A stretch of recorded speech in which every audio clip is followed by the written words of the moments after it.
بسم اللہ الرحمن الرحیم صلی اللہ علی النبی الکریم۔ غائبانہ دعا کی قبولیت۔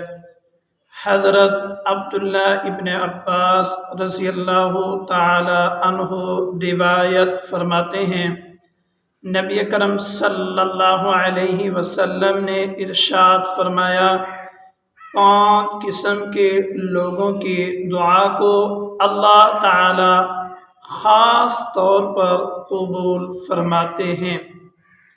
ارشاد فرمایا، مظلوم کی دعا کو خاص طور پر قبول فرماتے ہیں جب تک وہ بدلہ نہ لے۔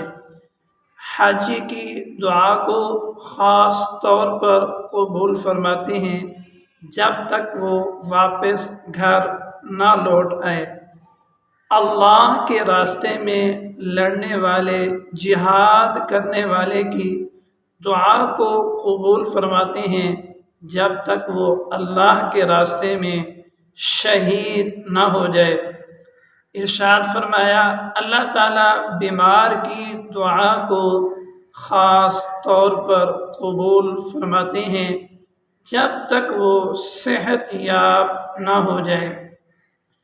ایک غیر مسلمان بھائی کی دعا کو قبول فرماتے ہیں۔